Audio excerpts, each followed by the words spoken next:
Thank you, everybody.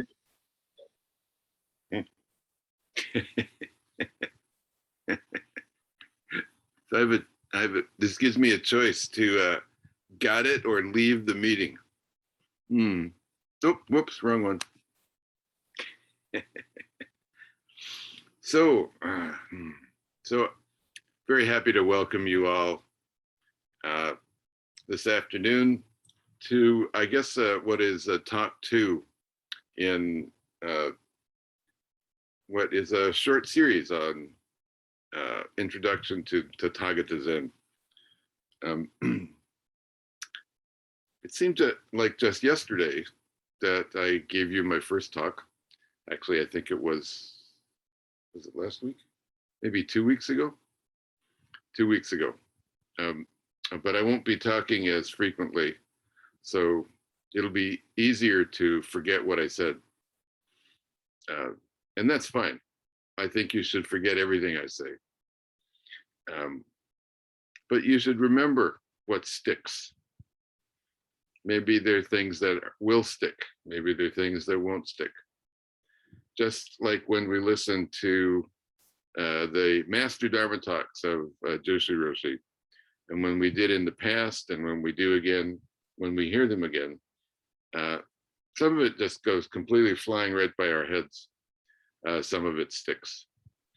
And that's fine, because ultimately, Roshi's Dharma talks, all Buddhist texts, aren't really to be honored and treasured because of the texts themselves, even though apparently scholars have said that in the early days of the Mahayana, actually owning a book, owning one of the Mahayana sutras was really important, and the book itself was given reverence. But if Zen was established, as it claims, on the principle of no need to rely on words and letters, if Zen is the kind of iconoclastic school that arises in China to combat the other schools that are excessively devoted to the gospels surrounding particular sutras, like the Sanlun school, or Sanron in Japanese, was devoted to the Mulammadhyamaka Karakas of Nagarjuna. And the Tiantai school was devoted to the Lotus Sutra. And the Kegon school was devoted to the Avatamsaka Sutra. And other schools, different schools, were devoted to the Yogacara sutras, the consciousness only schools. So Zen is kind of really arises as an experience forward school, as a practice forward school. No need to rely on words and letters. And while of course words and letters can help us more fully understand and fully realize what it is we are experiencing on the cushions and in our lives, that experience is foundational. That experience is primary. I've spent most of my adult life working as a scholar. And when I've not been working as a scholar and being a dad and a husband, I have been working in the world of Zen. So I want to say a few words about that perspective that I've developed from working in these both worlds. And Roshi knew these worlds very well. He often spoke in his teishos, and he often spoke to me privately about the contrast between the world of scholarship and the world of Zen. And one of the things that is most clear is that the world of scholarship is a world in which there's constant objectification of our experience and separation from that world, from that experience.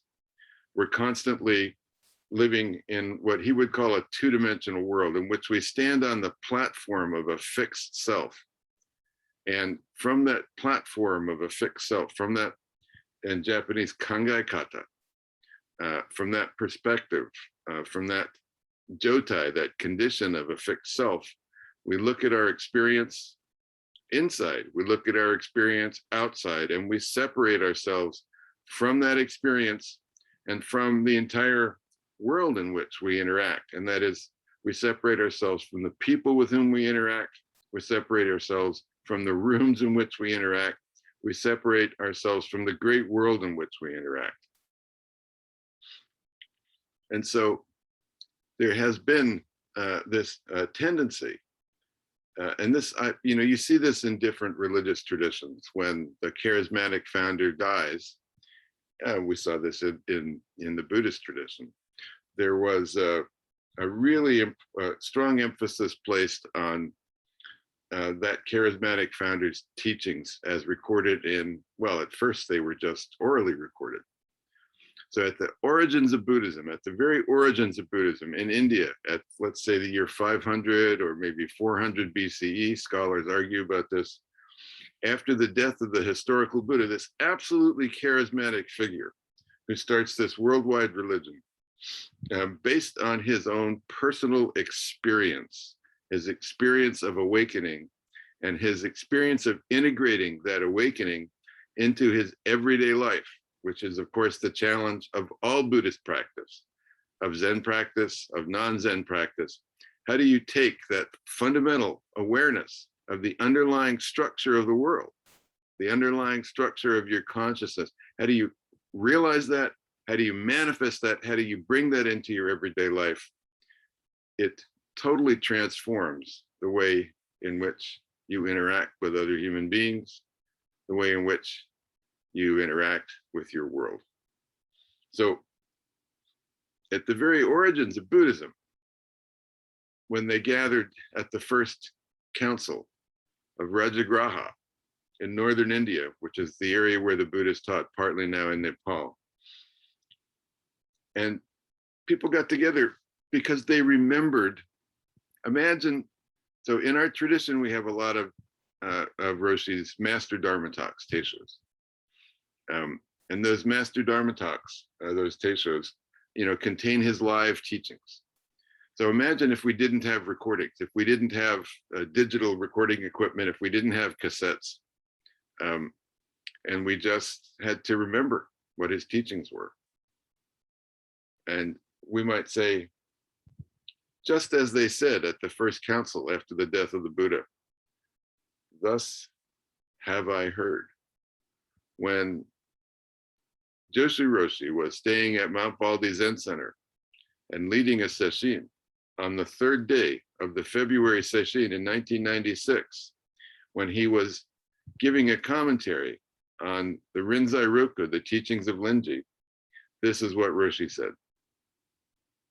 And then they would repeat whatever they remembered. And as they talked it over and tried to fixate and fixate on the ideas contained there, a text solidified. And that text often became the possession of one or two monks or nuns, and they became that text. And it was their responsibility to be a living text and to recite that text every day and to use that text as the basis for their own teaching. The early Buddhist texts, which are called sutras, because they're said to be the spoken word of the historical Buddha, start out with that kind of narrative frame. Thus have I heard, when the Buddha was staying in the deer park owned by the landholder Anathapindika, a Brahmin came before him and asked a question, and then this is what the Buddha said. So particularly at this point in time when the Buddha was dead, it was important to remember his ideas, to remember his key teachings. But it was always also important to experience them. Do whatever you could to experience them. And I'm sure that the historical Buddha, in his own way, just like our own teacher, Kyōzan Jōshū Roshi, was absolutely, totally devoted to helping his students have that same experience of awakening that had totally changed and transformed his life. And so why, of course, especially with oral transmission, it was necessary to rely on the memory that people have of the spoken words of the historical Buddha. It's also important to keep the underlying experience alive. And so when Zen starts, one of its fundamental tenets is not only an emphasis on experience first, a direct, it's also, no reliance on words and letters, but it also says a direct transmission of mind without reliance on text. That's an emphasis on experience. Because too often people can get sidetracked. And when people get sidetracked, they become attached.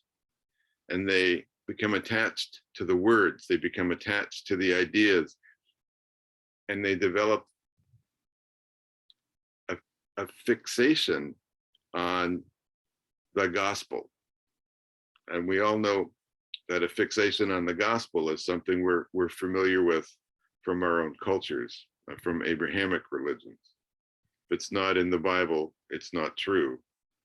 If it's not gospel, it's not true. But what about experience?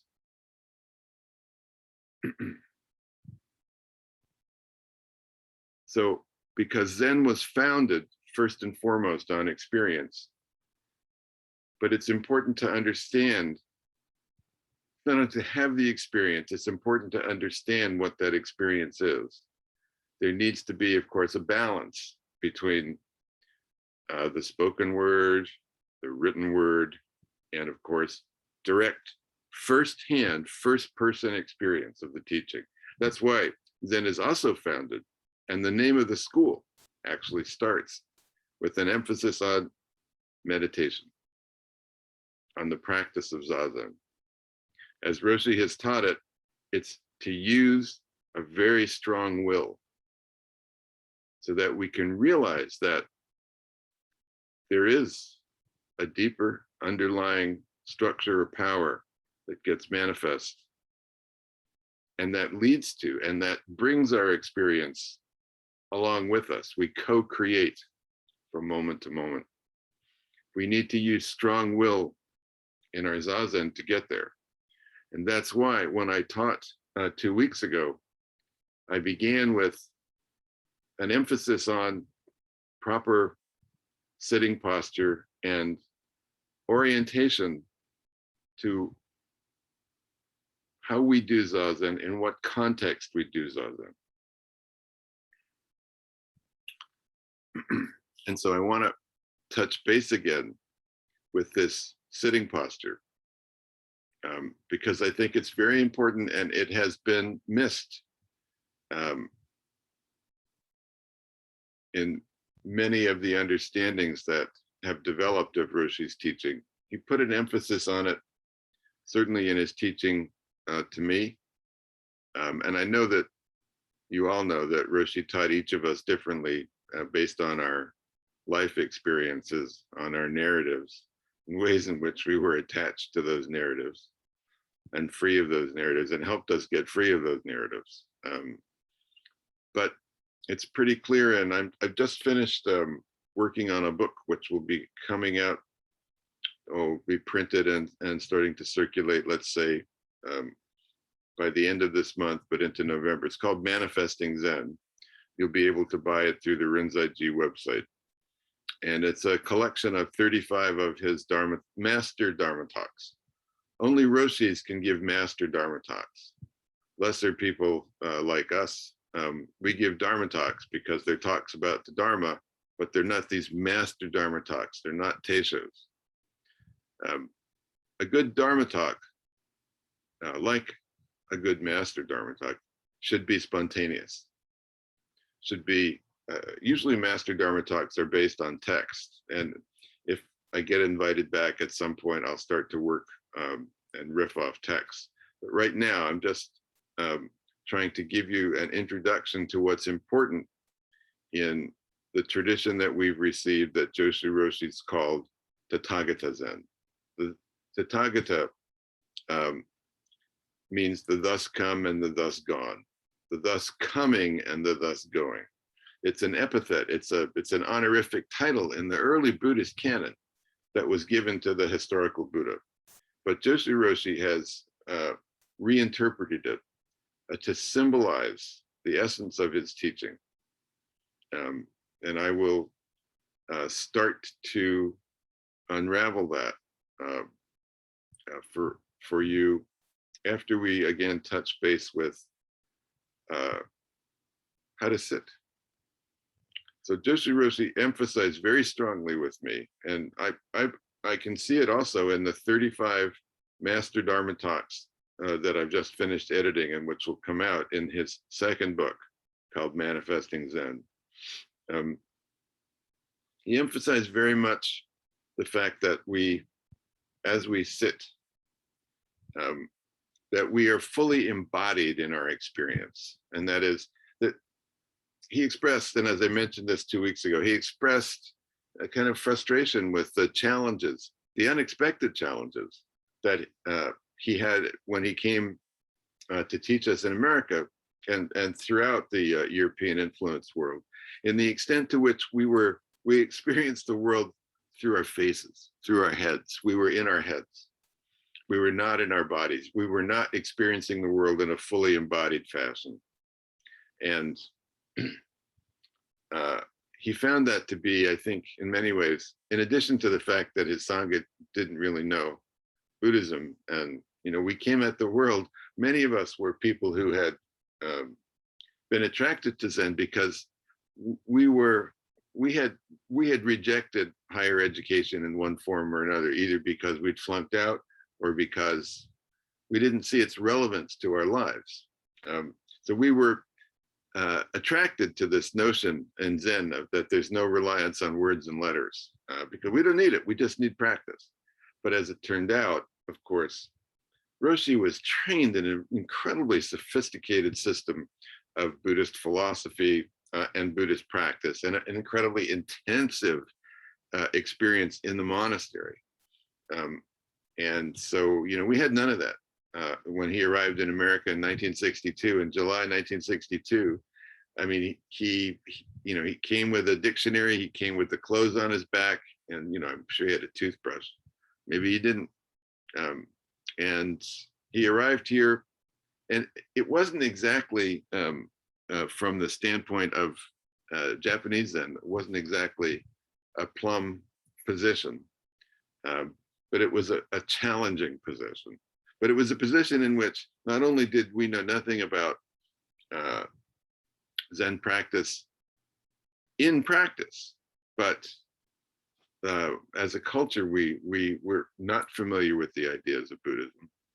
And as a culture, we were very much given to reinforcing the sense of a fixed sense of self-identity and being in our heads in order to do that. So those are two of the main challenges that he faced. So he emphasized with me, and sometimes I think it got, at least my experience in working through these 35 teishos that were translated by a very good interpreter, Chris Ives, but teishos are always done in the moment.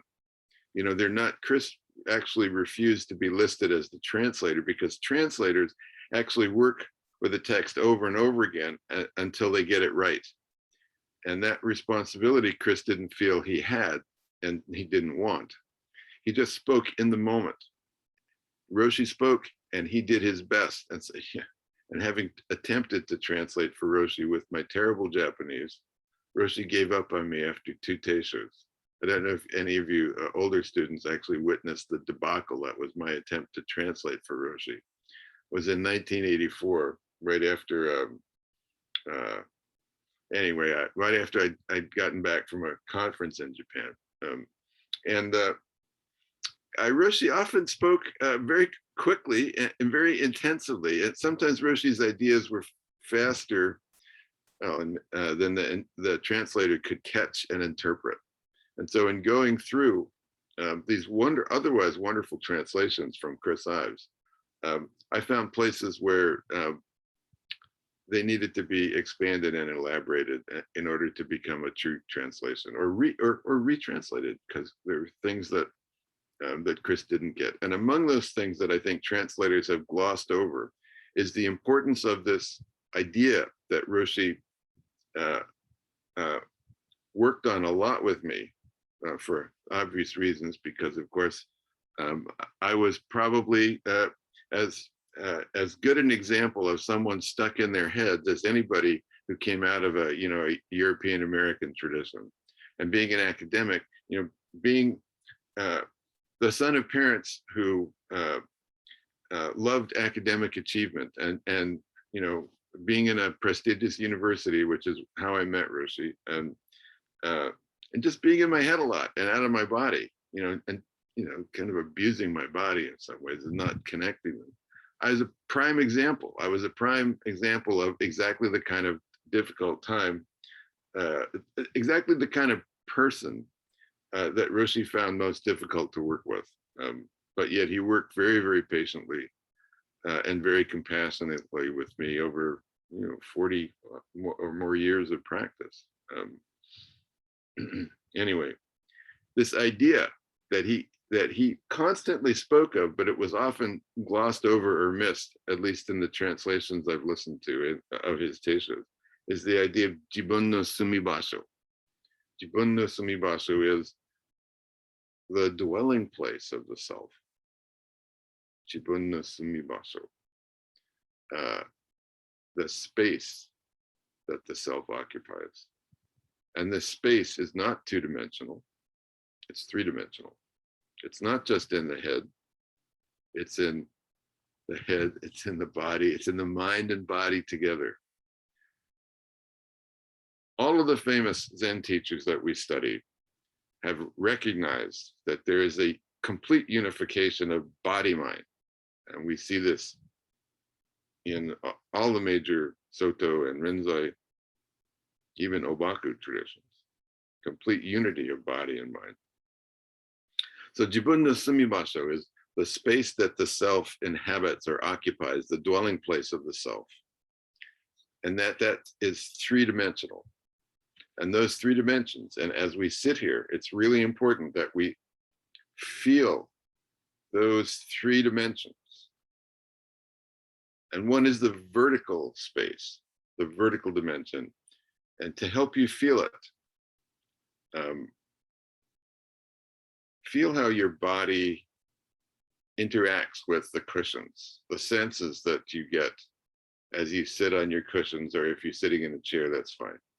And then move your awareness from that kind of base or foundation up to the top of your head.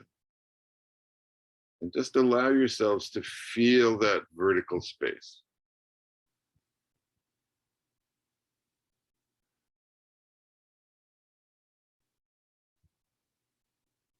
Of course, there's another space, and that's the horizontal space. So now, feel how that space exists between your knees, from elbow to elbow, from shoulder to shoulder, from ear to ear. So we exist in a horizontal space, a vertical space, a horizontal space. But of course, we're not flatlanders. So we have a third really important depth dimension. And you can feel that if you extend your awareness from the tip of your nose to your tailbone, from your knees or your toes if you're in a chair to the back of your neck. Start to feel that we also occupy, we have depth. So we have height, we have width, we have depth. And Roshi talked a lot in these 1986 teishos that were about to come out about the importance of being grounded in this three-dimensional, what I would call, and what I call to my teachers, and this is not a phrase that, well, actually Roshi did use it once or twice, sphere. It's like a sphere a sphere of experience. He didn't say experience, but a sphere. And to that, I would add the other aspect that he often talked about separately, and that is time. So there's a fourth dimension to this sphere of experience, this dwelling place of the self, the space that the self occupies. And that's time. Time inevitably is moving. Time inevitably is according with these greater underlying activity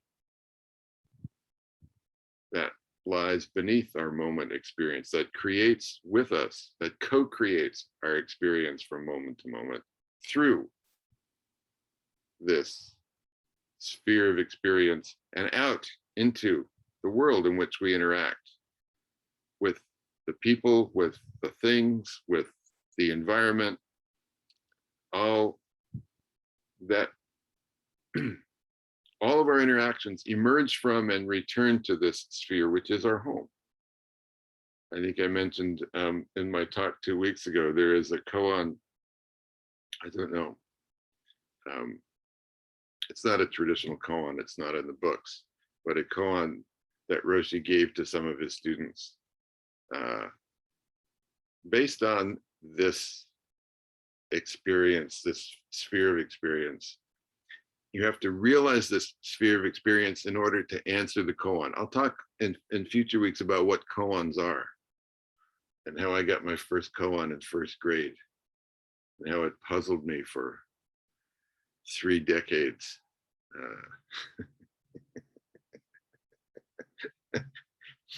And it came from the lunch lady.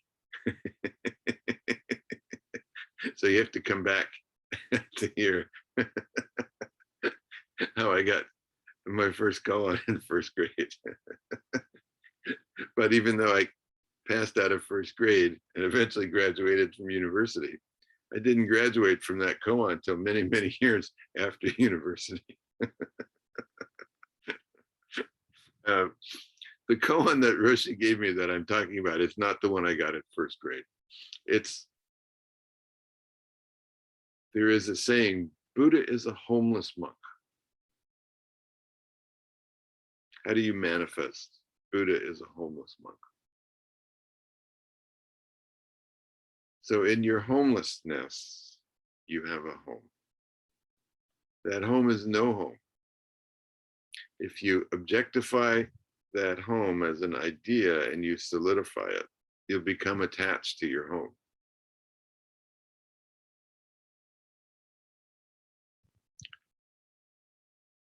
Nonetheless, on a conceptual level, it can be helpful to our zazen to have this sense when we sit of a sphere of experience that we breathe into and we breathe out of.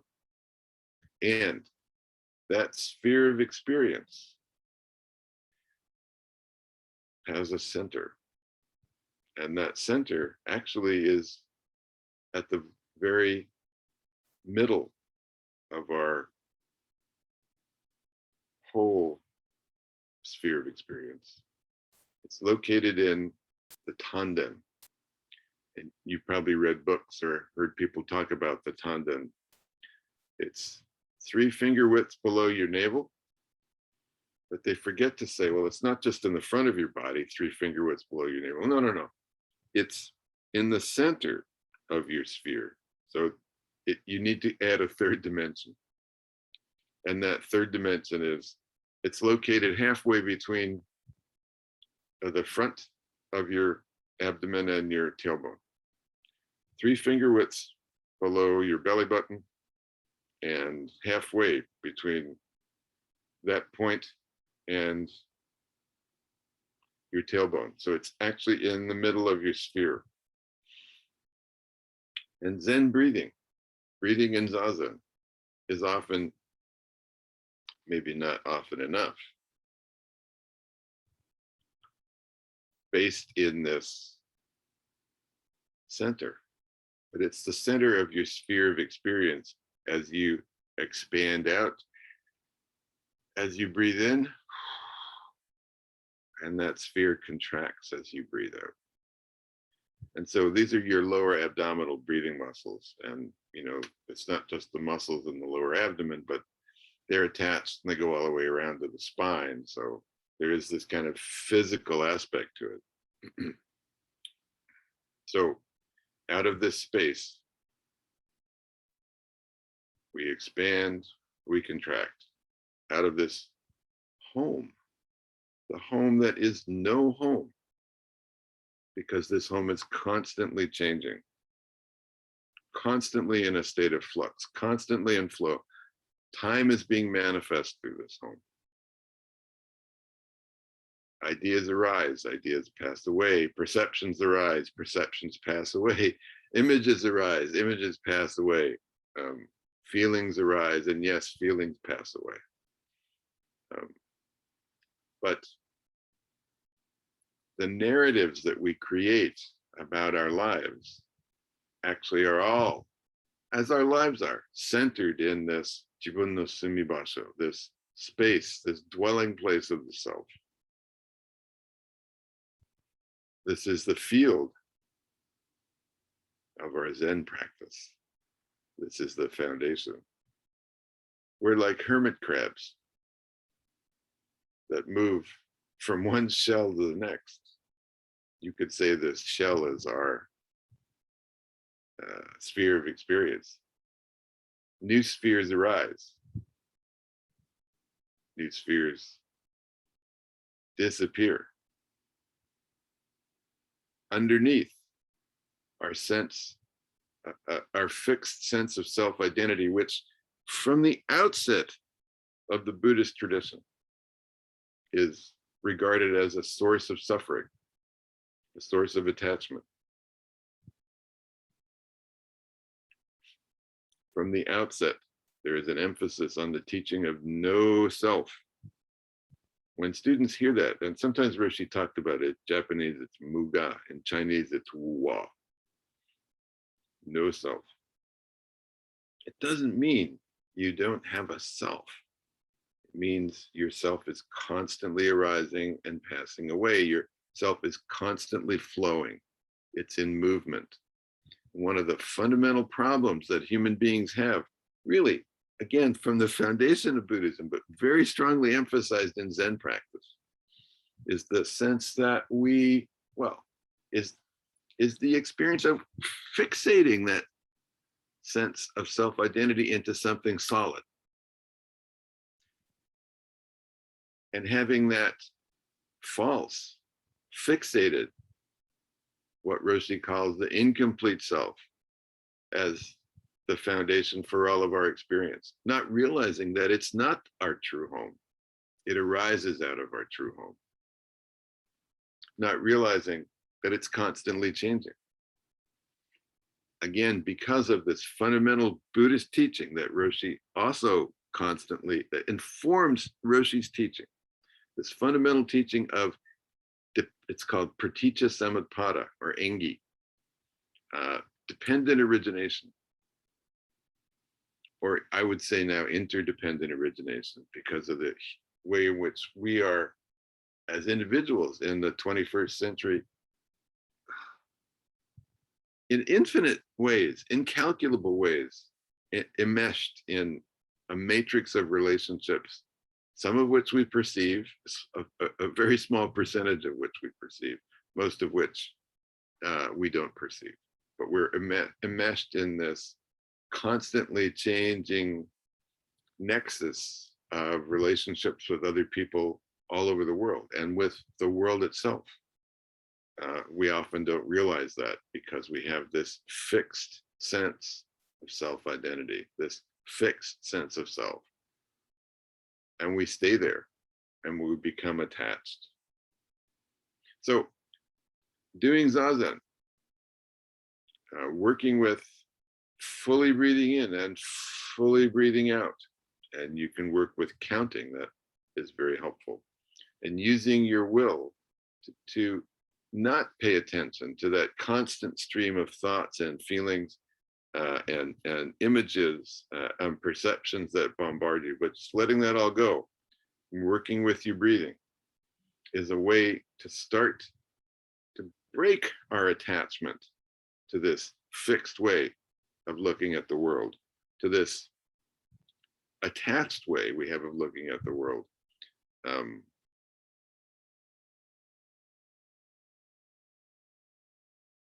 So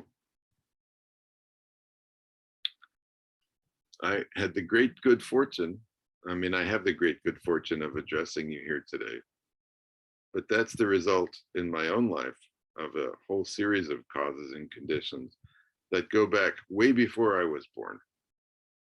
And I'm sure that's true for all of you who are here this morning or this afternoon. Those causes and conditions go all the way back that I can identify, and there are ways in which I can't identify them, to the immigration officer who couldn't quite get the name of my grandfather when he came to Ellis Island in January 1913. And instead of writing down the family name of Axel Roth, wrote down, maybe he thought his first name was Axel and his last name was Roth. He just wrote down Roth. And the family name was changed. And then in World War II, my dad was a navigator stationed stateside. He was a navigator for B-52 bombers. And in the spring of 1944, everybody in his squadron whose last name began with A through N was sent to fight in the D-Day invasion. Whose last name began with A through N was sent to fight, was sent to Britain, and then was part of the D-Day invasion, dropping bombs in German-occupied Europe, all the way to Germany. Every single person in that squadron was eventually killed in fighting. So when I put that together, I was already a young man practicing Zen. And I was given the koan by Roshi. What is your original face before your mother and father were born?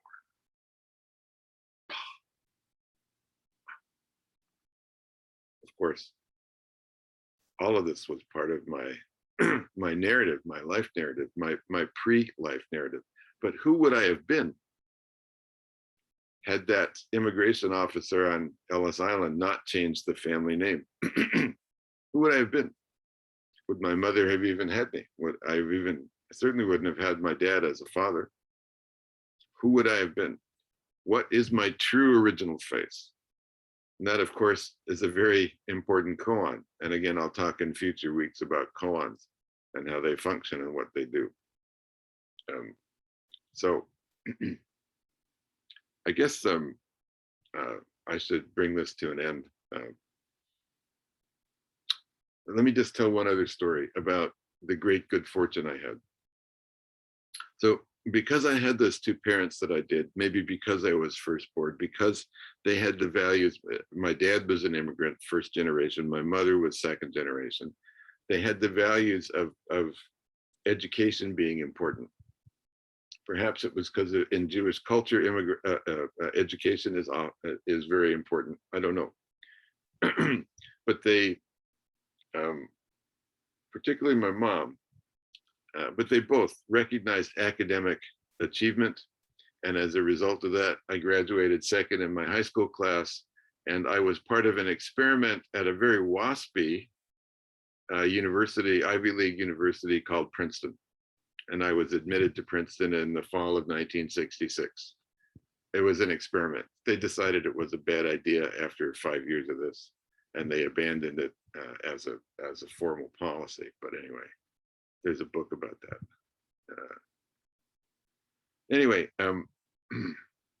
so in my second year, I met and became very good friends with somebody whom Jōshū knows very well.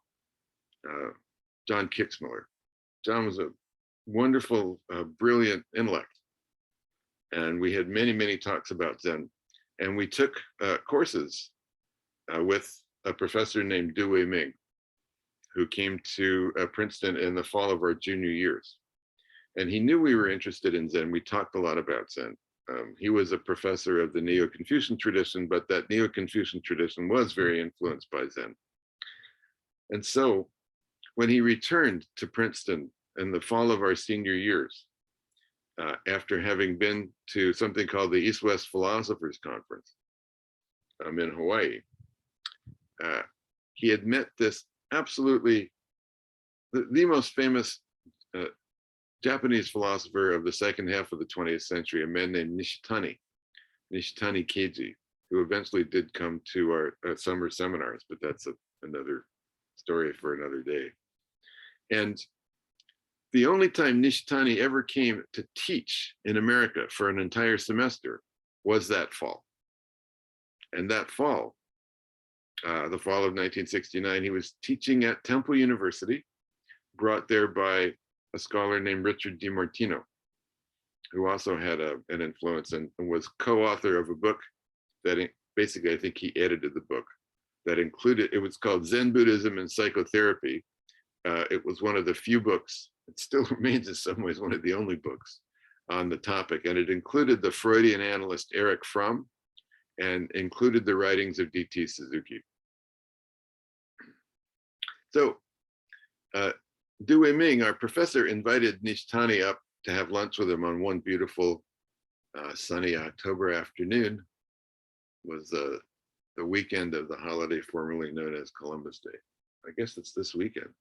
1969, so 50 years, 52 years ago.